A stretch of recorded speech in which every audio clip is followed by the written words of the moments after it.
It's story time. ஒரு இளைஞனுக்கு என்னெல்லாம் சக்தி இருந்துச்சு, அது யாருக்கெல்லாம் தெரிய வந்துச்சுன்னு இந்த கதையில பார்க்கலாம். இது வரைக்கும் நம்ம சேனலுக்கு சப்ஸ்கிரைப் பண்ணலைன்னா உடனே சப்ஸ்கிரைப் பண்ணி பக்கத்தில் இருக்கிற பெல் பட்டனை கிளிக் பண்ணுங்க. ஸ்டோரி டைம் தமிழ் சேனலுக்காக உங்களுடன் ரவிசங்கர் பாலச்சந்திரன். கதையை கேட்கலாம் வாங்க. ஸ்ரீசைலம்ங்கிற ஊரில் தர்மராஜன்னு ஒரு பெரிய விவசாயி இருந்தார். அவர்கிட்ட 16 ஏக்கர் விவசாய நிலம் இருந்துச்சு. தர்மராஜனுக்கு 3 பசங்க இருந்தாங்க. மூத்தவன் பேரு சக்தி, அடுத்தவன் பேரு பவித், 3வது பையன் பேரு ரஜத்.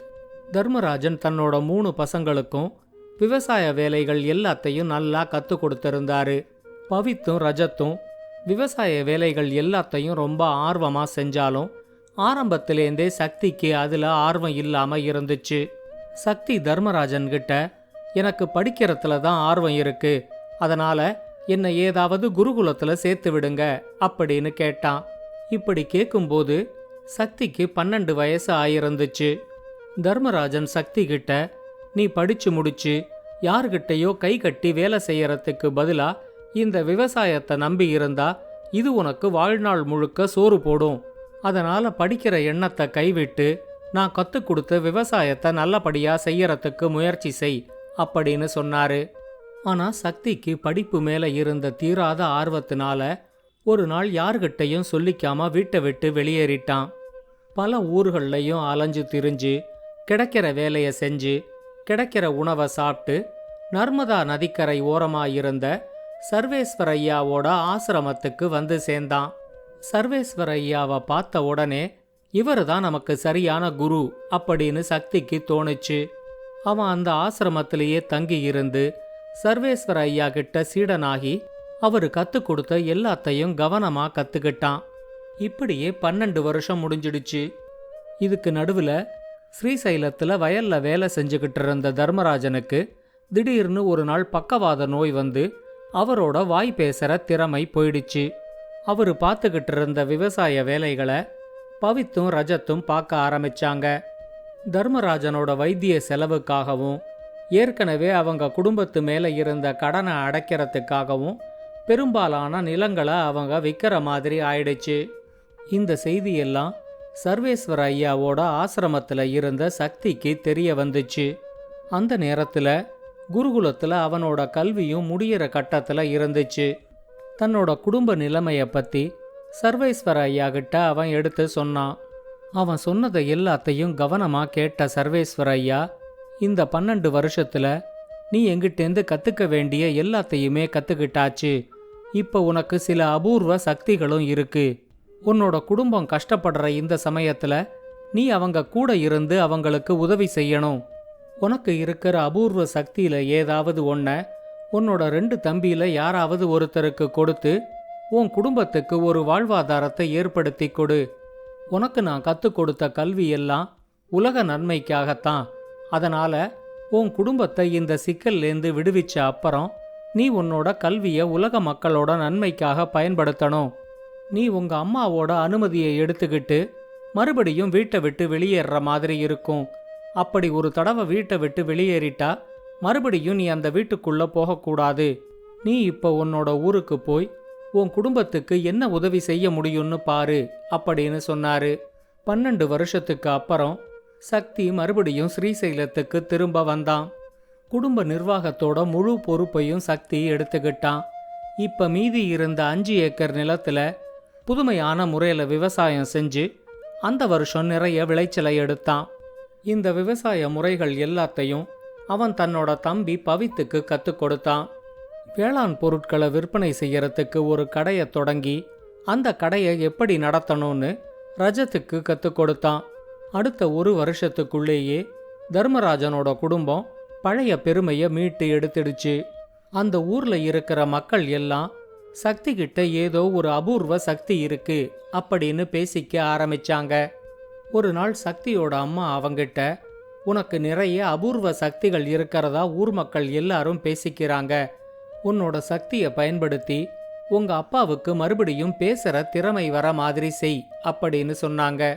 சக்தி அவங்க கிட்ட மாயாபுரிங்கிற தீவுல இருக்கிற கிருஷ்ண துளசியை எடுத்துக்கிட்டு வந்து அதை அரைச்சு 48 நாளைக்கு அதோட சாரை அப்பாவுக்கு கொடுத்துக்கிட்டு வந்தா அவருக்கு மறுபடியும் பேச்சு திறமை வந்துடும். இது அப்பாவுக்கு நெருங்கின சொந்தமா இருக்கிற யாராவது ஒருத்தரால மட்டும்தான் செய்ய முடியும். என்னோட குரு எனக்கு கற்றுக் கொடுத்த கல்வி எல்லாம் உலக நன்மைக்காகத்தான். ஒரு தடவை நான் இந்த வீட்டை விட்டு வெளியே போயாச்சுன்னா மறுபடியும் என்னால் இந்த வீட்டுக்குள்ள வர முடியாது. அதனால நீங்க அனுமதி கொடுத்தா நான் ரஜத்தை என்னோட கூட கூட்டிக்கிட்டு போறேன். மாயாபுரியில கிடைக்கிற கிருஷ்ண துளசிய பறிச்சு ரஜத்துக்கிட்ட கொடுத்து அனுப்புறேன் அப்படின்னு சொன்னான். சக்தியோட அம்மா அவங்கிட்ட, உங்க அப்பாவை குணப்படுத்துற வேலை தான் இப்ப நமக்கு முக்கியம். அதே சமயம் உன் குரு என்ன சொல்லியிருக்காரோ அதை நீ மீறவும் கூடாது. அதனால ரஜத்தை கூட்டிக்கிட்டு உன்னோட பயணத்துக்கு வேண்டிய ஏற்பாடை செய் அப்படின்னு சொன்னாங்க.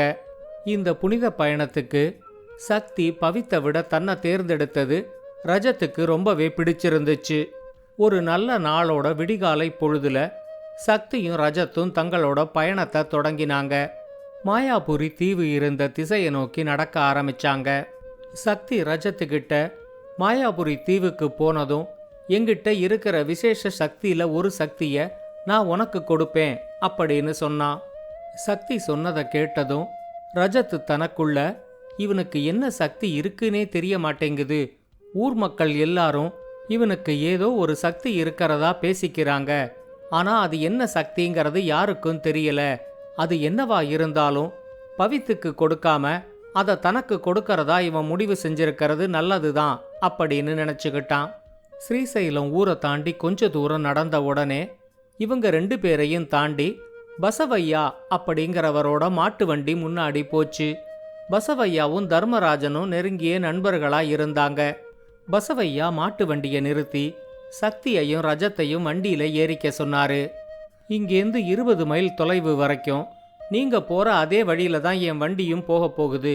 அதனால உங்க 2 பேரையும் அந்த இடத்துல நான் இறக்கி விடுறேன், நீங்க ஏறிக்கங்க அப்படின்னு சொன்னாரு. சக்தி அவர்கிட்ட, நான் மட்டும் உங்க வண்டியில ஏறிக்கிறேன். ரஜத் ஒரு புனித பயணமா போய்கிட்டு இருக்கிறதுனால அவன் நடந்துதான் வரணும் அப்படின்னு சொல்லிட்டு வண்டியில ஏறிக்கிட்டான். அவன் ரஜத்துக்கிட்ட, நடக்கிற வேகம் வேற, வண்டியோட வேகம் வேற. அதனால நீ மெதுவா நடந்து வா. 20 மைலுக்கு அப்புறம் இருக்கிற ஏதாவது ஒரு இடத்துல நான் உனக்காக காத்துக்கிட்டு இருக்கேன் அப்படின்னு சொல்லிட்டு பசவையா கிட்ட வண்டிய வேகமா ஓட்ட சொன்னான். ரஜத் அன்னைக்கு நாள் முழுக்க நடந்து பொழுது இருட்டுற நேரத்துல 20 மைல கடந்தப்போ அங்க இருந்த ஒரு கல் மண்டபத்துல சக்தி படுத்துக்கிட்டு இருக்கிறத கவனிச்சான். தன்னை நடக்க விட்டுட்டு சக்தி மட்டும் வண்டியில ஏறி வந்தது ரஜத்துக்கு கொஞ்சம் வருத்தமா இருந்துச்சு. அந்த நேரத்துல வேற ஒரு ஊர்லேருந்து ஸ்ரீசைலம் போய்கிட்டு இருந்த ராமையான்னு ஒருத்தர் சக்தியையும் ரஜத்தையும் பார்த்த உடனே அவர் ஓட்டிக்கிட்டு இருந்த வண்டியை நிறுத்தினாரு. ராத்திரி பொழுத நானும் உங்களோட இந்த கல் மண்டபத்திலேயே கழிச்சிட்டு பொழுது விடிஞ்சதும் வண்டியை ஓட்டிக்கிட்டு போறேன் அப்படின்னு சொல்லிட்டு அவர் எடுத்துக்கிட்டு வந்திருந்த உணவை வெளியே எடுத்து, வாங்க நாம 3 பேருமா பகிர்ந்து சாப்பிடுவோம் அப்படின்னு சொன்னாரு. அவரு கொண்டு வந்திருந்த உணவுல ஒரு வாழைப்பழம் இருந்துச்சு. சக்தி அவர்கிட்ட, ரஜத் இப்போ ஒரு புனித பயணத்துல இருக்கிறதுனால வேக வச்ச எதையும் அவனால சாப்பிட முடியாது. அதனால இந்த ஒரே ஒரு வாழைப்பழத்தை அவன் சாப்பிட்டுக்கட்டும், மிச்சம் இருக்கிற உணவை நாம 2 பேரும் பகிர்ந்து சாப்பிடலாம் அப்படின்னு சொல்லிட்டான். 20 மைல் நடந்து ரொம்ப களைச்சு போயிருந்த ரஜத்துக்கு அந்த ஒரு வாழைப்பழம் பத்தவே இல்லை. சக்தி மேல கோபம் இருந்தாலும் அதை வெளிக்காட்டிக்காம வாழைப்பழத்தை தின்னு முடிச்சதுக்கு அப்புறம் பழத்தோட உள்பக்க தோலை கூட சுரண்டி சாப்பிட்டான். சாப்பிட்டு முடிச்சதும் ராமையா சக்தி கிட்ட, இந்த கல் மண்டபம் ராத்திரி தங்கறதுக்கு பாதுகாப்பான இடம்தானே, திருட்டு பயம் ஒண்ணு இல்லையே அப்படின்னு கேட்டாரு. இப்ப சக்தி அவர்கிட்ட, நாம 2 பேருமே நிம்மதியா தூங்கலாம். புனித பயணத்துல இருக்கிற என்னோட தம்பி ரஜத் நாளைக்கு சாயங்காலம் கிருஷ்ண துளசிய கையால எடுக்கிற வரைக்கும் தூங்கக்கூடாது. அதனால அவன் முழிச்சிருந்து நம்ம 2 பேருக்கும் காவலா இருப்பான் அப்படின்னு சொன்னான். வேற வழி இல்லாம அன்னைக்கு ராத்திரி முழுக்க ரஜத் முழிச்சுக்கிட்டு உக்காந்துருந்தான். அடுத்த நாள் காலையில தங்களோட பயணத்தை தொடர்ந்த சக்தியும் ரஜத்தும் பக்கத்துல இருந்த ஒரு கடற்கரைக்கு வந்தாங்க. அந்த கடற்கரையிலேருந்து மாயாபுரி தீவு 3 கடல் மைல் தொலைவில் இருந்துச்சு.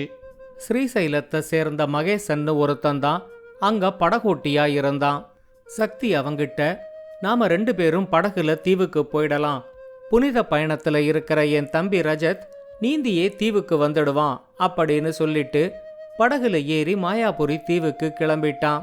ரஜத் தன்னோட உடம்புல இருக்கிற சக்தி எல்லாத்தையும் திரட்டி 3 கடல் மைலையும் நீந்தி மாயாபுரி தீவுக்கு வந்து சேர்ந்தப்போ சக்தி அங்க ஒரு கிருஷ்ண துளசி செடிக்கு பக்கத்துல நின்னுகிட்டு இருந்தான். அத செடின்னு சொல்றத விட ஒரு சின்ன மரம்னு சொல்ற அளவுக்கு இருந்துச்சு.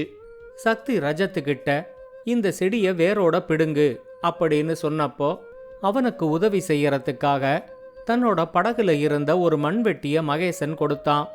சக்தி மகேசன் கிட்ட மண்வெட்டியெல்லாம் பயன்படுத்தக்கூடாது, ரஜத் அதை கையால தான் பிடுங்கி எடுக்கணும் அப்படின்னு சொன்னப்போ ரஜத்துக்கு அவன் மேல கட்டுக்கடங்காத கோபம் வந்துச்சு. ஆனா நிதானத்தை இழக்காம கிருஷ்ண துளசி செடியை சுத்தி பள்ளம் வெட்டி கொஞ்சம் கொஞ்சமா அந்த செடியை வேரோட பிடுங்கி எடுத்தான். சக்தி இப்ப ரஜத்துக்கிட்ட நான் உங்களை எல்லாம் விட்டு பிரிகிற நேரம் வந்துடுச்சு, இந்த கிருஷ்ண துளசி செடியை ஊருக்கு எடுத்துக்கிட்டு போய் அதை அரைச்சு அதோட சாரை 48 நாளைக்கு அப்பாவுக்கு கொடுத்துக்கிட்டு வா, அவருக்கு பேசுற திறமை மறுபடியும் வந்துடும். நான் உனக்கு முன்னாடியே சொன்ன மாதிரி எந்த நோயை எந்த மூலிகை குணமாக்கும் அப்படின்னு தெரிஞ்சுக்கிற எனக்கு இருக்கிற ஒரு அபூர்வ சக்தியை நான் உனக்கு கொடுக்கறேன். நீ இதை வச்சு பணம் சம்பாதிக்காம ஊர் மக்களோட நன்மைக்காக இதை பயன்படுத்து அப்படின்னு சொல்லி ரஜத்தை தீவிலேந்து அனுப்பிவிட்டான். ஊருக்கு வந்த ரஜத் 48 நாளைக்கு கிருஷ்ண துளசியை அரைச்சு தர்மராஜனுக்கு கொடுத்துக்கிட்டு வந்தப்போ அவருக்கு மறுபடியும் பேசுற திறமை வந்துடுச்சு. ஆனா சக்தி சொன்ன மாதிரி எந்த நோயை எந்த மூலிகை குணப்படுத்தும்னு தனக்கு தெரியவே மாட்டேங்குதே, ஒருவேளை சக்திக்கே எந்த விசேஷ சக்தியும் இல்லையோ அப்படின்னு ரஜத்துக்கு தோணுச்சு. ஆனா கண்ணு முன்னாடி அவங்க அப்பா குணமாயிருந்தது சக்திக்கு ஏதோ ஒரு விசேஷ சக்தி இருக்கு அப்படிங்கறத நிரூபிச்சுக்கிட்டே இருந்துச்சு. ஒரு நாள் தர்மராஜனை பார்க்கறதுக்கு பசவையாவும் ராமையாவும் மகேசனும் வந்திருந்தாங்க. பசவையா தர்மராஜன் கிட்ட உங்க பெரிய பையன் சக்திக்கு சில அபூர்வ சக்திகள் இருக்கிறத நானே பார்த்தேன், அவரு என்னோட வண்டியில கொஞ்ச தூரம்தான் வந்தாரு, அதுக்கப்புறம் நான் போக வேண்டிய இடத்துக்கு நானே பறந்து போய்க்கிறேன் அப்படின்னு சொல்லிட்டு என் வண்டியிலேருந்து அவரு பறந்து போனதை நான் என் கண்ணால பார்த்தேன் அப்படின்னு சொன்னாரு. அவரு சொன்னதை கேட்டதும் ரஜத்துக்கு ரொம்ப ஆச்சரியமா இருந்துச்சு. அதுக்குள்ள ராமையா சொன்னாரு, அன்னிக்கு என்னோட உணவு பொட்டலத்துல இருந்தது 4-5 காஞ்சு போன ரொட்டிகள் மட்டும்தான். ஆனா நான் என்னோட உணவு பொட்டலத்தை திறக்கறதுக்கு முன்னாடியே சக்தி என்கிட்ட அதுல இருக்கிற ஒரே ஒரு வாழைப்பழத்தை ரஜத்துக்கு கொடுத்துடுங்க, வேக வச்ச உணவுகளை நாம 2 பேரும் சாப்பிடலாம் அப்படின்னு சொன்னாரு. நான் உணவு பொட்டலத்தை திறந்து பார்த்தப்போ அவரு சொன்ன மாதிரியே ஒரு வாழைப்பழமும் எங்க 2 பேருக்கும் போதுமான அளவுக்கு வேக வச்ச உணவுகளும் அதுல இருந்துச்சு. காஞ்சு போன 4-5 ரொட்டி துண்டுகள் எப்படி இப்படிப்பட்ட உணவா மாறிச்சுன்னு நானும் ரொம்ப ஆச்சரியப்பட்டேன் அப்படின்னு சொன்னாரு. இப்ப மகேசன் அவங்க எல்லார்கிட்டையும் இதெல்லாம் என்னங்க ஆச்சரியம், ரஜத் அந்த தீவிலேந்து கிளம்பி போனதும் சக்தி என்கிட்ட இனிமே நான் என் வழியை பார்த்துக்கிட்டு போறேன் அப்படின்னு சொல்லிட்டு கடல் தண்ணி மேல நடந்தே எங்கேயோ போயிட்டாரு அப்படின்னு சொன்னாரு. இத்தனை நாள் சக்தி மேல தனக்கு நம்பிக்கை இல்லாததுனால தான் அவங்கிட்ட இருந்த அபூர்வ சக்திகள் தன்னோட கண்ணுக்கு தெரியாம இருந்துச்சோ அப்படின்னு ரஜத்துக்கு தோணுச்சு. இந்த எண்ணம் வந்த உடனே ரஜத்துக்கு சக்தி கிட்ட இருந்த அபூர்வ சக்திகள் மேல முழு நம்பிக்கை வந்துடுச்சு. சக்தி மேல அவனுக்கு நம்பிக்கை வந்த உடனே சக்தி அவனுக்கு கொடுத்த எந்த நோயை எந்த மூலிகை குணப்படுத்தும் அப்படிங்கிற சக்தியும் வேலை செய்ய ஆரம்பிச்சிடுச்சு. சக்தி சொன்ன மாதிரியே இந்த திறமையை வச்சு பணம் சம்பாதிக்காம ஊர் மக்களோட நன்மைக்காக இந்த சக்தியை ரஜத் செலவழிக்க ஆரம்பிச்சான்.